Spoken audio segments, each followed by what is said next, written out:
Hi, good morning, and welcome again to another edition of Market Analysis for today, August the 2nd. I'm Giovanni Betancourt, analyst, trader, and educator with Vantage Markets.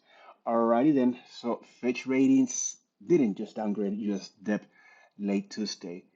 Now, it delivered a dressing down to the US political system and the country's fiscal policy. Now, the timing is a little strange, coming from more than 2 months after a deal to lift the US borrowing limit was reached. But Fitch, in downgrading the government's credit rating to AA plus from AAA, cited expected fiscal deterioration over the next 3 years and a high and growing government debt burden. So that's something that we need to access. Now, it also noted that the U.S. has no medium-term fiscal framework and has made only limited progress in tackling rising Social Security, Medicaid, and Medicare costs, and the repeated borrowing limit standoffs and last-minute resolutions over the past 2 decades have eroded confidence in fiscal management, it said. Now, essentially, Fitch has had enough of political games of chicken over the debt ceiling, but who hasn't? If that was enough of a body blow to the credibility of the U.S. political system, former President Donald Trump was indicted Tuesday over his attempts to overturn the results of the 2020 presidential election. Now, any thoughts that the ground date may lead to some introspection by the Biden administration were quickly squashed by strongly worded White House statement saying the move defies reality. So, as for the impact, it may be more symbolic and sentiment driven as opposed to anything else right now. U.S. Treasury futures, the asset most likely to be impacted by a downgrade, are largely unmoved, but global stocks are being hit early today. So there's no need to panic. If you recall back in 2011, after Standard & Poor's debt downgrade, the S&P 500 suffered a far more severe drop and still recovered later in the year. The index fell 5.7% that August and a further 7.2% in September.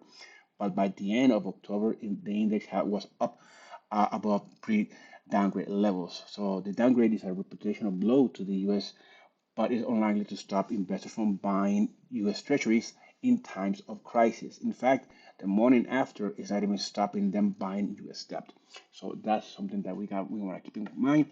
But however, uh, the market has shown us something completely different, and that what they're showing us today is that we have opened with a gap down on the the Nasdaq, and it has was closely, rapidly closed, but the momentum or the indication, the direction of the gap, which is down, implies that we will have a down day today.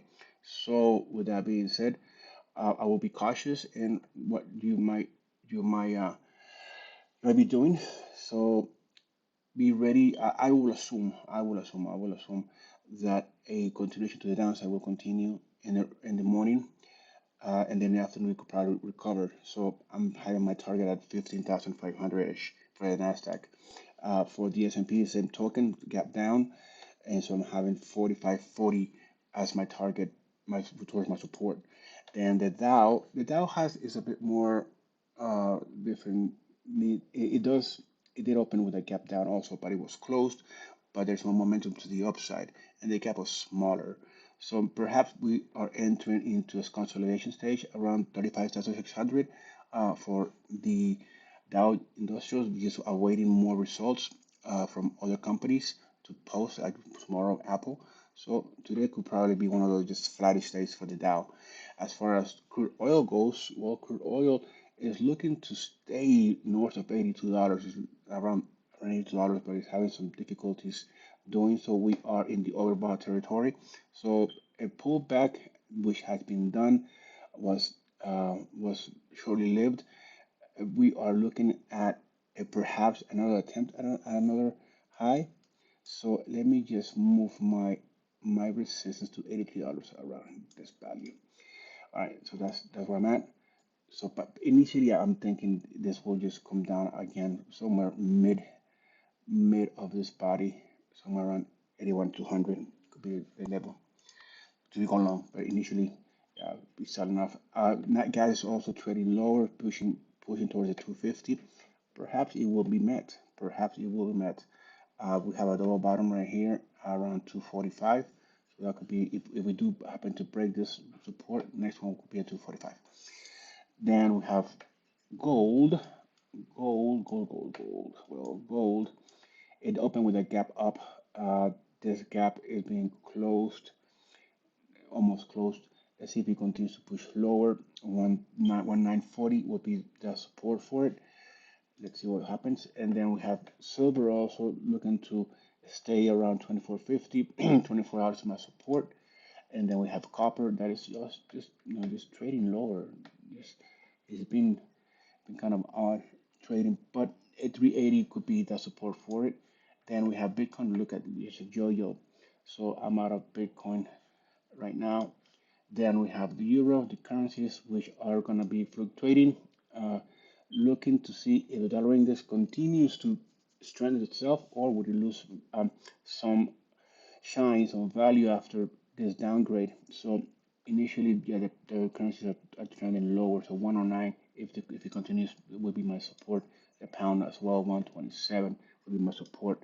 And then the dollar index, something's got to give. So if it does bump to 102,500, we're gonna see a continuation slippage on the pound, on the currencies, metals, crude oil indices. However, if it does turn around and just dives, takes a nosedive towards the 101,500, then we'll see a rally on those assets. Have a great trading day. Be careful, and I'll see you tomorrow.